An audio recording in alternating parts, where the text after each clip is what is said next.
네, 안녕하세요. 오늘 정신분석에 뜰 시간입니다. 자크랑 세미나 7, 오늘 네 번째 시간인데 욕망의 본질을 비롯한 여러 주제를 가지고 한번 얘기를 해보겠습니다.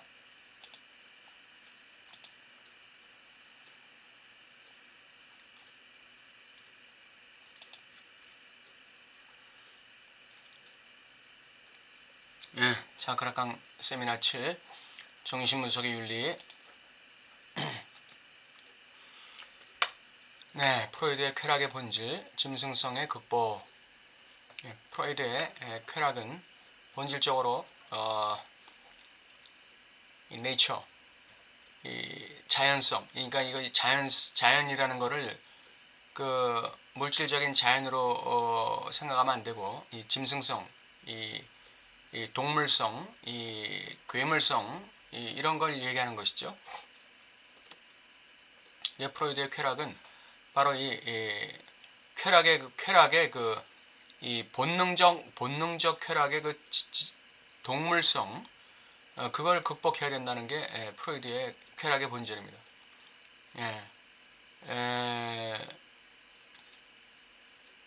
그래서 이 라칸이 프로이드의 쾌락의 본질을 설명하기 위해서 아리스토텔레스를 끌어들이고 있어요. 아리스토텔레스는 그 쾌락을 어떻게 봤느냐, 이걸 통해서 그 프로이드의 쾌락이 어떤 본질적인 특성을 가지고 있는지를 설명하는 것이죠. 아리스토텔레스에게서의 쾌락에는 반박할 수 없는 그 신성한 그 무엇이 있다, 이렇게 얘기하고 있습니다. 아리스토텔레스에게서의 쾌락은 인간 성취의 안내극에 위치한다. 인간 성취, 인간 성취, 자아 성취를 안내하는 극에 위치한다는 것이죠. 아리스토텔레스에게서 쾌락은 인간 본성, 즉 자연에 강력히 접착되어 있다.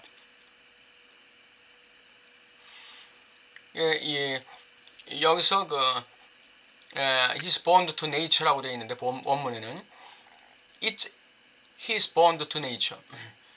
그것은 바로 쾌락은 인간의 이 nature, 이 본성 또는 자연성, 자연성에 he's born, 아주 강력히 부착되어 있다, 이렇게 얘기하고 있는데, 그것은 거기서 말하는 자연성이라는 것은 자연성을 극복하는 어떤 것을 얘기한다, 이렇게 볼 수 있습니다. 그래서 저는 그것을 자연성으로 번역 안 하고 본성으로 번역했는데, 이 본성은 자연성을 포함해서 자연성을 뛰어넘는 어떤 신성성을 추구하는 그것을 본성으로 보고, 그래서 쾌락은 인간 본성에 강력히 접착되어 있다는 말을 자연성의 극복에 강력히 접착되어 있다, 저는 이렇게 해석을 했습니다. 왜냐하면 아리스토텔레스에게서의 쾌락이라는 건 선이고 덕인데, 이것이 만약에 이 짐승성에 강력히 접착되어 있다, 이 쾌락이 강력히 짐승성에 접착되어 있다 그러면은 이건 얘기가 전개되지가 않겠죠. 그래서 그 자연성, 즉 짐승성을 극복하는 본성에 강력히 집착되어 있다, 이렇게 해석했습니다. 아리스토텔레스에게서의 자연은 모든 짐승성을 배제하는 개념이다. 아리스토텔레스에게서의 네이처라는 것은 짐승성을 배제하는 개념이다. 라칸은 이러한 아리스토텔레스의 쾌락의 특성을 끌어들이면서 프로이드의 쾌락에 대해서 얘기하는 것이죠. 현실을 향해 나아가는 모든 것은 쾌락 에너지를 적절히 조절하고 단련하고 그 수위를 낮추는 것을 요구한다. 즉 현실 원칙에 맞게 하는 것을 요구한다는 것이죠.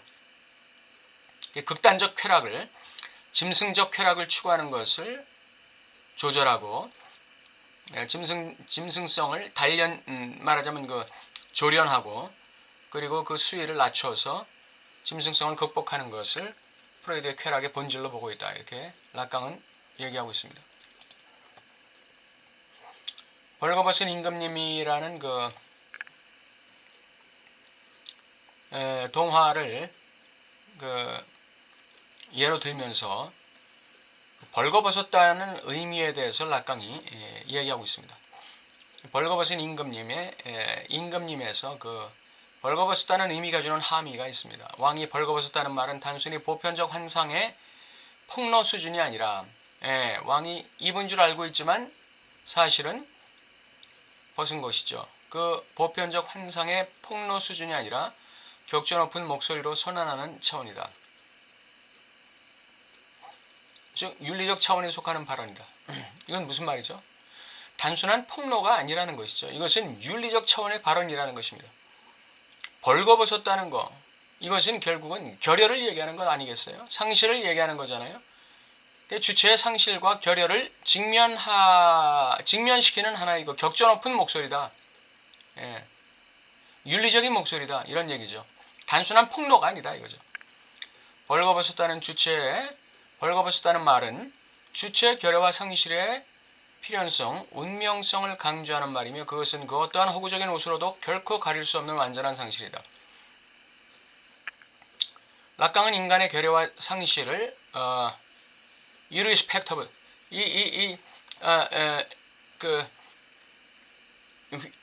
회복시킬 수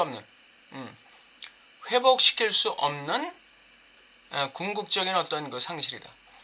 궁극적인 결여다. 이렇게 보는 것이죠.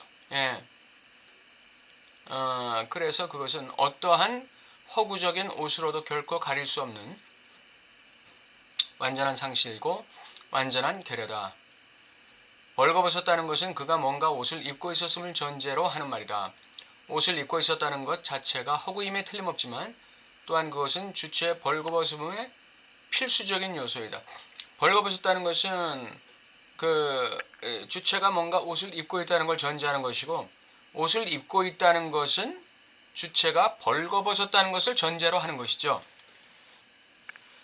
뭔가 옷을 왜 입습니까? 벌거벗었기 때문에 그 벌거벗은 수치를 가리기 위해서 옷을 입는 것이죠. 성경에 아담과 하와가 범죄하고 나서 무화과 나뭇잎을 꺾어서 그 자신의 벌거벗음을 가렸지 않습니까? 그 자신의 벌거벗음을 전제로 하고 있기 때문에 옷을 입었다는 말이 성립될 수 있는 것이고 또 옷을 입었다는 것을 전제로 해서 벌거벗었다는 게 성립될 수가 있는 것이고 그런 것이죠. 벌거벗음과 옷을 입음은 바로 서로를 전제로 하고 있는 얘기입니다.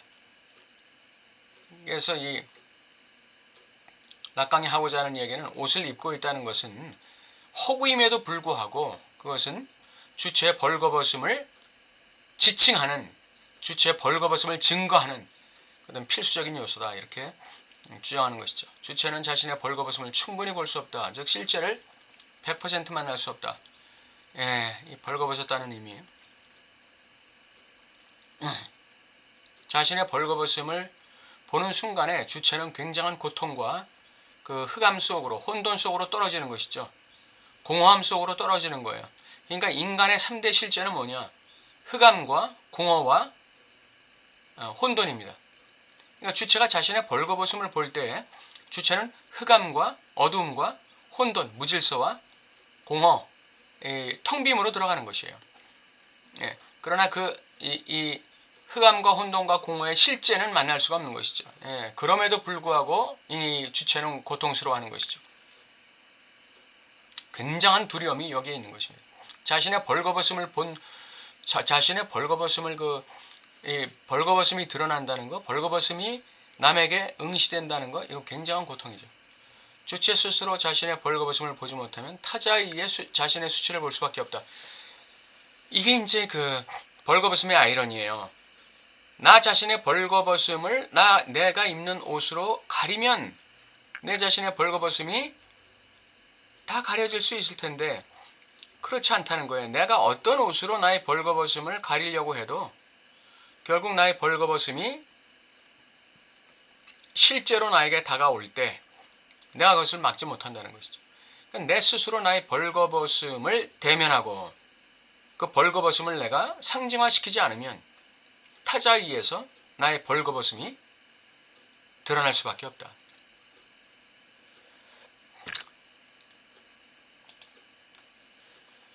욕망의 본질적 차원, 오늘의 아주 핵심 내용이 되겠습니다. 주체의 욕망은 본질적으로 타자의 욕망이다. 이것이 주체의 욕망이 조직되는 방식이다.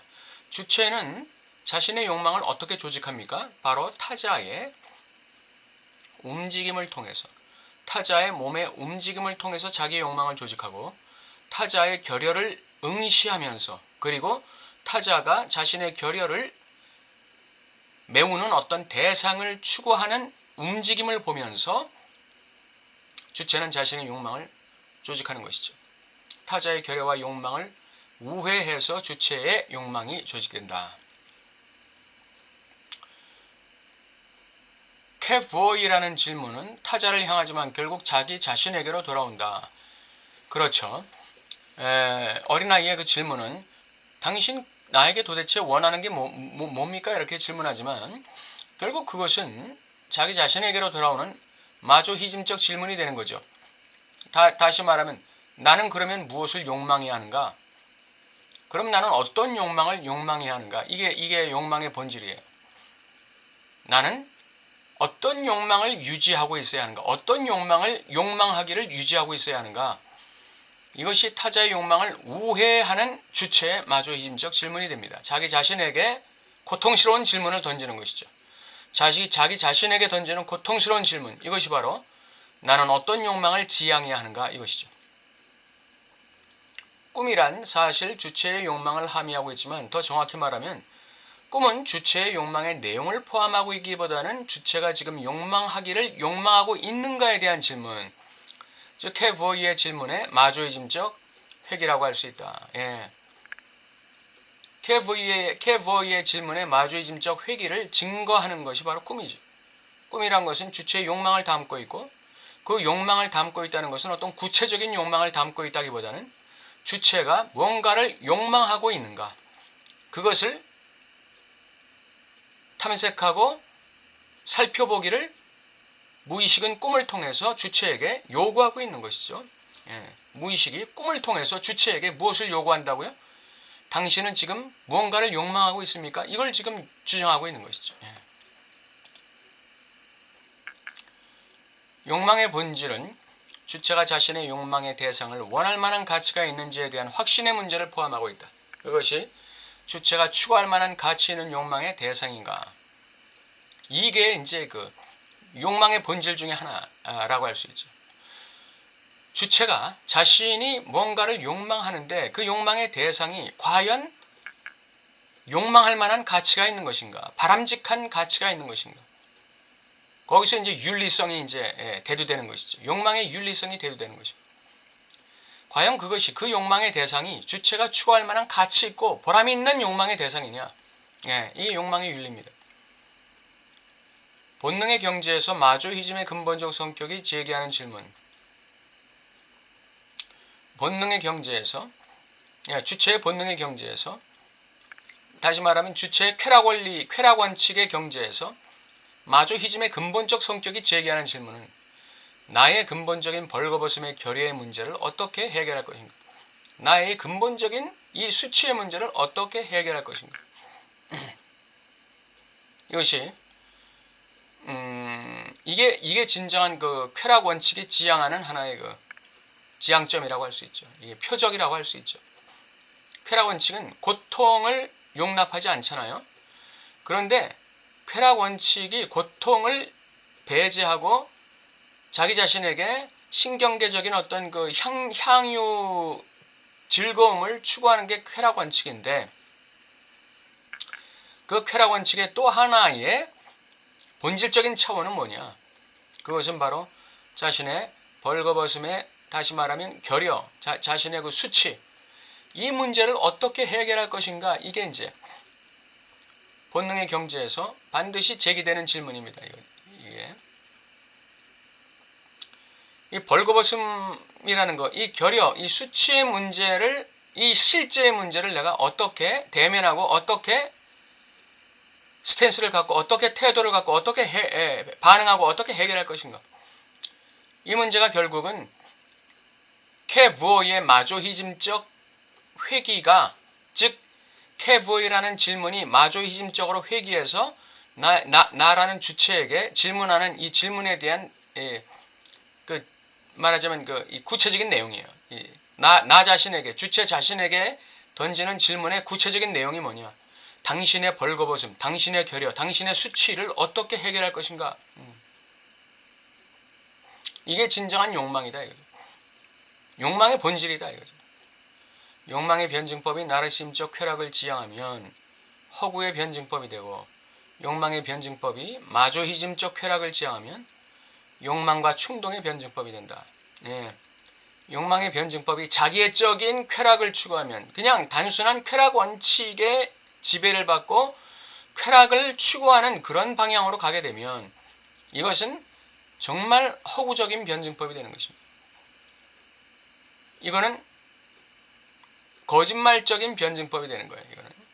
그러나 욕망의 변증법이 마조히즘적 쾌락을 지향하면, 다시 말해서 자신의 결여와 수치의 문제를 해결하기 위한 그런 쾌락을 지향하게 되면 이거는 욕망의 변증법이 되고, 한편으로는 상징계적으로는 욕망의 변증법이 되고 실제계적으로는 충동의 변증법이 될 수 있다는 것이죠. 예. 윤리 분야에서의 진정한 혁신, 우리는 문명과 그 불만에 대해서 열려 있어야 한다. 예. 이 문명, 인간이 만드는 문명은 공동체의 공동의 행복을 위해서, 다수의 행복을 위해서 만들어지는 것이죠. 그러나 그 문명이 잘못된 쾌락을 입게 되면, 그 욕망이 잘못된 쾌락을 입게 되면 거기서는 타락한 문명이 만들어지는 것입니다. 인류를 멸망시키는 문명이 만들어지는 것이고, 인류에게 해가 되는 문명이 만들어지는 것이고, 인류에게 피해가 되는 문명이 만들어지는 것이죠. 인류 공동체의 행복을 만드는 문명이라 할지라도 그 안에는 분명하게 주체 개인적인 불만이 있다는 것이죠. 예. 공동체가 행복하다고 그래가지고 나 자신의 주체적인 욕망이 다 해결되느냐? 그건 아니죠. 반드시 미끄러짐이 있는 것입니다. 공동체의 행복에는 반드시 주체의 불만이라는 미끄러짐이 있는 것이죠. 주체는 그러한 불만에 대해서 열려 있어야 한다는 것입니다. 윤리 분야에서의 진정한 혁신은 무엇인가? 단순히 윤리가 더 세련된 윤리로 진보하는 것인가? 윤리가 더 이론적으로 더 고상하게 진보하는 것인가? 이론적 진보? 행위적 진보가 이루어지는 게 진정한 윤리적 혁신인가? 일라강은 그 윤리 분야에서의 그 변태를 이야기하고 있어요. 윤리 분야에서의 어떤 변태를 만들고 있는데, 이제 거기에 이제 윤리 분야에 진정한 혁신이 있다는 것이죠. 예, 윤리 분야가 어떻게 변태를 이루어야 되는가? 먼저 진정한 변태가 아닌 것이죠. 병리적 변태, 이거는 완전한 나르시즘적 만족이 가능하다고 믿는 믿음이고, 완전히 상상계적인 믿음이죠. 이게 윤리 분야에서의 아주 그 병리적인 변태예요. 자기애적인, 자가성애적인 완전한 만족이 가능하다고 믿는 것, 이게 병리적인 변태고, 두 번째는 여기서 말하는 변태는 그 좋은 의미의 변태예요. 다른 말로 하면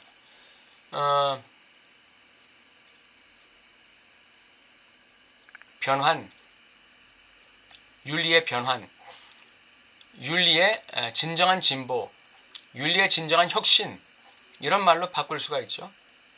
Verwandlung, 윤리의 진정한 변신, 욕망의 주체로서의 변태, 완전한 나르시즘적 만족은 불가능하다고 믿고 욕망의 변증법을 돌리는 주체, 이게 이제 욕망의 주체로서의 변태예요. 윤리 분야라는 것은, 윤리 분야의 혁신이라는 건 결국 주체가 공동체의 윤리와 그 문명에서 미끄러지는 주체적인 그 불만의 문제, 주체적인 욕망의 문제, 그 문제를 어떻게 대응하느냐. 거기서 나르시즘적 만족을 지향하는 게 아니라 나르시즘적 만족은 불가능하다고 믿고 상징계에서 자신의 욕망의 변증법을 돌리는 주체. 이게 이제 욕망의 주체로서의 변태예요. 세 번째, 윤리 분야에서의 진정한 혁신이란 뭐냐? 욕망의 주체로서의 진정한 변태가 있다는 것이죠. 이거는 마조이즘적 욕망의 윤리를 지향하는 주체다. 즉 실제를 지향하는 충동의 주체다 이거죠. 실제를 지향하는, 실제계를 지향하는 충동의 주체. 말하자면 주체를 이 선의 위치에 또는 실제적인 위치에 상정하고자 하는 충동의 주체. 욕망의 대상을 사물의 위치에 놓고자 하는 이 충동의 주체. 주체를 사물의 위치에 상정하는 주체. 욕망의 대상을 사물의 위치에 상정하는 주체. 마조이즘적 욕망의 윤리를 지향하는 주체. 실제계를 지향하는 주체. 궁극적 선을 지향하는 주체. 궁극적인 향락을 지향하는 주체. 현실 원칙과 쾌락 원칙을 넘어서서 아태를 넘어서, 즉 상징계의 한계인 아태를 넘어서는 주체. 아태를 넘어서 자신을 실제계에 상정하는 주체. 이게 이제 충동의 주체가 되겠죠. 이게 이제 윤리 분야에서의 진정한 혁신이다. 이렇게 락강은 이야기하고 있습니다. 오늘은 여기까지 하도록 하겠습니다. 감사합니다.